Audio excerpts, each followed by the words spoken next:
রায়পুরে এখানে হাতিয়ারও রয়েছে, এগুলি যেন উদ্ধার করা যায় এবং সন্ত্রাসীগুলি যেন ধরা যায়। এই জন্য আপনাদের একটু সাহায্য এবং সহযোগিতার দরকার হবে।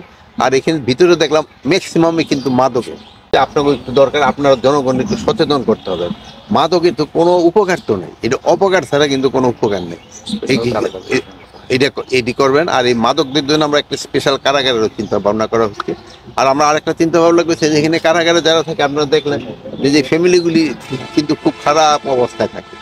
এই ফ্যামিলিগুলি যে তো পারবো না, বাট কারার ভিতরে যদি তার একটু কাজের ব্যবস্থা করা যায়, এখান থেকে তারা একটু আয় করে ফ্যামিলির একটু সাপোর্ট করতে পারে, এই ব্যবস্থা আমরা করতেছি। বাট এইগুলি করতে তো একটু সময় লাগে। এইলেই কিন্তু অস্ত্র উদ্ধার হচ্ছে। অস্ত্র তো কিছু বাইরে রয়েছে, তা আমি অস্বীকার করবো না, বাইরে রয়েছে, বাট আমরা চেষ্টা করতেছি উদ্ধার করার। কারণ আপনাকে তা নিজেরে করতে হবে। এই জায়গার পরিস্থিতি আপনারা একটু হেল্প করবেন, আর আমরা এখানে একটা কম্বিং অপারেশন চালাবো। এবং সব বন্দীরা কিন্তু পালায় চলে গেছিল। এর ভিতরে যারা পালায় গেছিল, এর ভিতরে অনেকে স্বেচ্ছায় আইসা আজি চলে আসছে, আর কিছু সংখ্যকে অ্যারেস্ট করা হয়েছে। কিন্তু সবাইকে কিন্তু অ্যারেস্ট করা এখনো যায় নাই, বাট আমাদের চেষ্টা আছে। এবং কিছু হাতিয়ারও উদ্ধার হয়েছে। অনেক হাতিয়ার চলে গেছিল, বাট ম্যাক্সিমাম হাতিয়ারই উদ্ধার হয়েছে। আর এখানে বন্দীদের দেখার উদ্দেশ্য হলো, আমাদের এই সরকার আসার পরে বন্দীদের কিন্তু একটু খাবার মানটা উন্নতি করছে। আগে যে পরিমাণ তাদের খাবার দেওয়া হতো, এখন একটু খাবারের মানটা উন্নত করা হয়েছে। আর নরসিংদীতে কিন্তু আমাদের একটা নতুন কারাগার হচ্ছে, যেহেতু এই কারাগারটা কিন্তু একটু অনেক সময় ওভারলোড হয়ে যায়। এই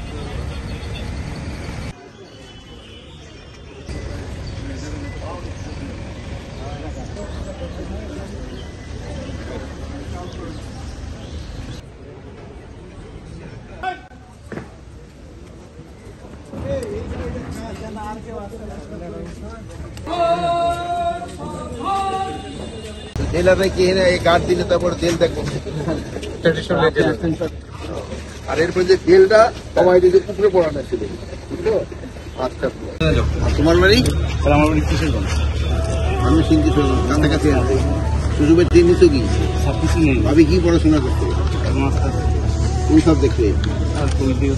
পলিটিক্যাল সায়েন্স। আর তুমি? আমি দুজনে পলিটিক্যাল সায়েন্স। তো এরপরে পলিটিক্সে চলে যাবে নাকি? পলিটিক্স খেলা তো সায়েন্স শিখে যাবে। একও দিলে কিন্তু দেয়ালে ঢুকে দেবে না। বাড়ি গুরু গাজীপুর। নাম্বার কত তোমার? কত বেতন পাও? কত জমাও? কত? হ্যাঁ, এটা তো কম। কি বিয়ে করছো? কবে বিয়ে করছো?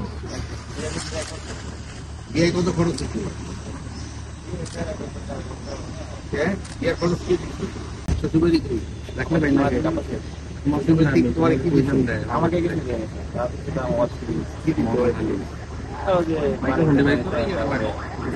চাইছো? চাইলে কিন্তু জেলে ঢুকে দিবে। যৌতুক নিলে কিন্তু অবস্থা খারাপ। ফরিদপুর কোন জায়গায় পড়াশোনা করছো তুমি? ফরিদপুর কোথায়? রাজনগর। কত কি পাস করছো? ইন্টার পাস করছো? কত জিপিএ? কত? 3.5। এনে কবে ভর্তি হয়েছো? ভর্তি হতে কয় টাকা লাগছে? টাকা লাগে নাই? মাশাআল্লাহ। তাই রাখতো কাটো নাই? তারই আজ পর্যন্ত কাটো নাই? এটা কিন্তু ভালো শূন্য, খুবই সবের কাজ। না কাটো খুবই ভালো, একবার প্রথম থেকে রেখে দামরাই সুন্দর করে ডাইরে একটা নামাজ রোজা করবা ঠিকঠাক মতো, আল্লাহ স্বীকৃতি দিতে।